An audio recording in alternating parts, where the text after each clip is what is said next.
परमेश्वर के प्यारे पवित्र अद्भुत बरकत नाम में आप सभी की सलामती हो। आए सबसे पहले हम परमेश्वर के कलाम की ओर अपना ध्यान देंगे, पाप की परिभाषा के बारे में सीखेंगे।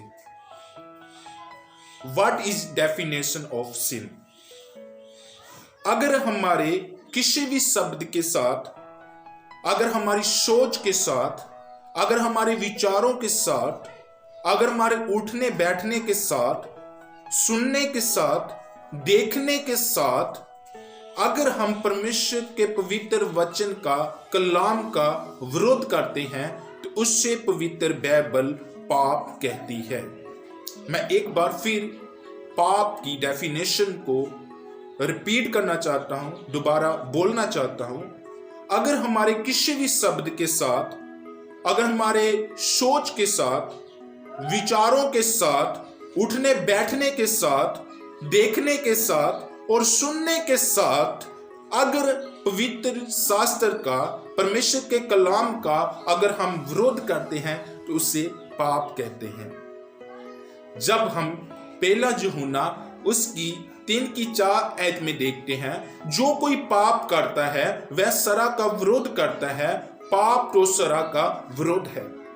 बाइबल इस प्रकार कहती है, जो कोई पाप करता है वह तो सरा का विरोध करता है, सरा का विरोध करना ही पाप है।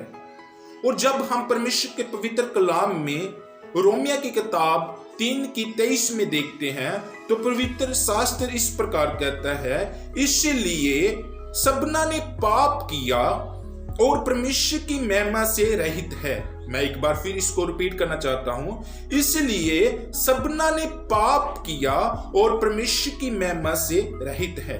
और जब हम रोमिया की किताब 6:23 में देखते हैं तो वहां पर भी परमेश्वर का वचन इस प्रकार कहता है, पाप का परिणाम मृत्यु है और परमेश्वर से आत्मिक तौर से अलग हो जाना है। पाप का परिणाम मृत्यु है और परमेश्वर से आत्मिक तौर से अलग हो जाना है। मेरे प्यारे बहन तो भाइयों, व्हाट इज गुड न्यूज? शुभ समाचार का प्रचार क्या है? मैं जी आपको बताना चाहता हूं कि खुशखबरी का प्रचार, शुभ समाचार का प्रचार ये है कि यीशु मसीह हमारे स्थान पर मरा ताकि हमारा परमेश्वर के साथ संबंध बन सके और हमेशा के लिए हम परमेश्वर के साथ रह सके। जब हम रोमिया की किताब 5:8 पढ़ते हैं तो वहां पर पवित्र शास्त्र इस प्रकार कहता है, परंतु परमेश्वर हम पर अपने प्रेम की बलियाई इस रीति से प्रकट करते हैं कि जब हम पापी ही थे तभी मसीह हमारे पापों के लिए मरा। लेकिन जहां क्रूस पर उसकी मृत्यु के साथ समाप्त नहीं हो गया, प्रभु यीशु मसीह का क्रूस पर मरने के साथ वहां पर सब कुछ समाप्त नहीं हुआ। वह फिर मुर्दों में से जी उठा। मसीह हमारे पापों के लिए मरा, वह दफनाया भी गया और तीसरे दिन मुर्दों में से जी उठा।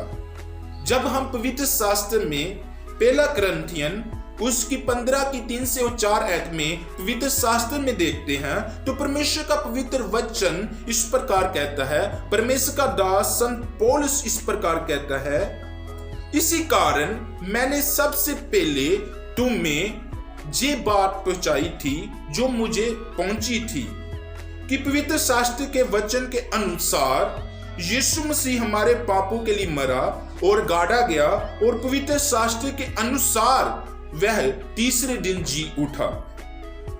प्रभु यीशु मसीह हमारे पापों के लिए मरा, गाड़ा गया और मुर्दों में से तीसरे दिन जी उठा। यीशु मसीह परमेश्वर के साथ मिलाप कराने के लिए एकमात्र रास्ता है। यीशु मसीह ने इस प्रकार अपने पवित्र शास्त्र में कहा, मार्ग, सत्य और जीवन मैं हूं, बिना मेरे द्वारा कोई पिता के पास नहीं जा सकता। जब हम गोस्पल, शुभ समाचार यूहन्ना की अंजील में देखते हैं और 14 आयत में देखते हैं तो वहां पर यीशु मसीह कहते हैं, सत्य मार्ग सत्य और जीवन मैं हूं, बिना मेरे द्वारा कोई पिता के पास नहीं पहुंच सकता।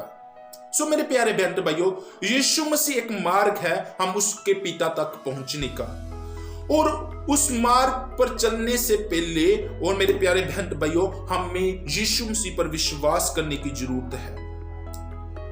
हम मोक्ष को, उद्धार को कैसे प्राप्त कर सकते हैं? मेरे प्यारे बहन भाइयों, हम मोक्ष को, उद्धार को खरीद नहीं सकते, उसको बाय नहीं कर सकते, परचेस नहीं कर सकते। हमें परमेश्वर की कृपा के अनुसार बचाए गए हैं और हमें उसके पुत्र प्रभु यीशु मसीह पर विश्वास करने की जरूरत है। हमें केवल ये विश्वास करना चाहिए कि हम एक पापी हैं कि मसीह हमारे पापों के लिए मरा और प्रभु यीशु मसीह ने उसको मुर्दों में से उठा लिया, जीवित किया, और तीसरे दिन वो जीवित हो गया। और हमें अपने पापों से क्षमा मांगने की जरूरत है, पश्चाताप करने की जरूरत है, रिपेंट करने की जरूरत है, मन फिराने की जरूरत है। और इससे ही परमेश्वर का पवित्र कलाम पश्चाताप कहता है।